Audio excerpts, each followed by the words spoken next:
Hey guys, it's Holly and little Miss Daisy. She is tuckered out today, and we are super excited to be back for week 3 with Liz Heath of State Farm. Like I've told you, she's been a great partner of ours for over 10 years. And so we just want to recap. We have covered so many great things in this series. First, we talked inventory, making sure that you have an inventory of your home in the event that there is a fire or a catastrophic thing that happens, to make sure that you get properly reimbursed for what you have in your home. Last week we talked about the difference between local and big corporations and how your situation is unique. You're kind of the best of both. And it got me thinking, I've just got a few questions, and I think other people may have the same questions, and really I wanted to debunk, is it a fact or is it a myth? Sure. So I have heard several times that, if you call, even if you go with an independent agency, for an example, you still have a 1-800 number on your card. Correct. So if something happens and I call that 1-800 number, whether or not I want to file a claim, if I call, is it a fact or a myth that they're going to be filing a claim on my policy? So for the most part, that's a fact. Even if you're asking a question about whether you should file a claim, if you're talking to the claims department on an 800 number, they're going to put that in as a claim in order to answer your question. And that can affect your rates for the next 5 to 10 years, even if they don't pay you. Wow. Yeah. So guys, that's something to really think about. I just, I should have brought that up last week, and then I was thinking after we had our conversation, that is a huge bonus of working with a local agent. For sure. If you call my office with a claim question, we're going to look up what your deductible is, and we're going to ask you if you've got an estimate for repairing whatever that is. Right. So in the event that you have a repair that is, very close to your deductible, either a little under, a little over, you then get to make the decision as to whether you want to file that claim, and possibly have your rates go up.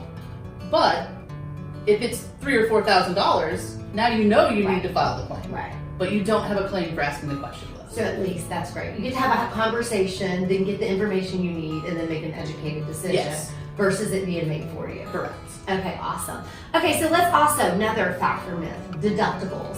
Homeowner insurance, are all deductibles equal? They are not. So what we've seen a lot is that people will split up into either 2 or 3 deductibles a lot of the time. On one homeowner's policy. Wow. And they don't really necessarily go over that in detail. I'm sure they do. Yeah. So what you have is, they call it an all-peril deductible, meaning whatever happens, that's supposed to be your deductible. Okay. That's what State Farm does. We have one deductible. Okay. Doesn't matter what happens, one deductible. Okay. In the event, some other companies use what they call a wind and hail deductible. Okay. Which generally is higher. It's usually 1 to 2% of the rebuild cost of your house. So if you have a $300,000 house, at 1%, you're looking at $3,000 on a wind and hail deductible.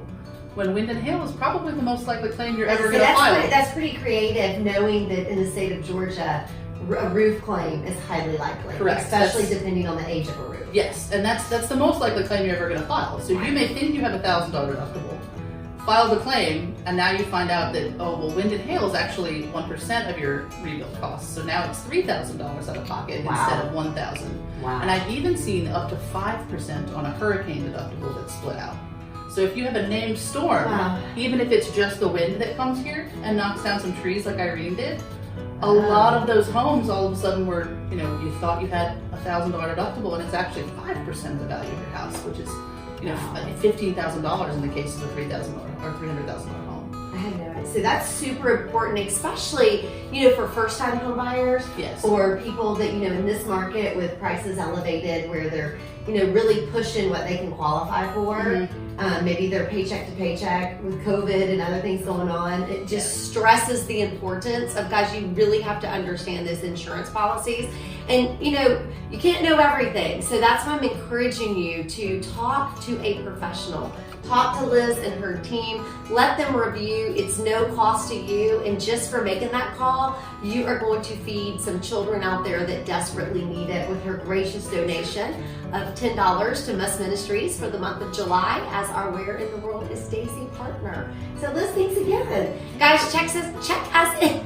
You can't even talk. Check in with us next week as we bring you more information on insurance. Thanks so much. Thank you.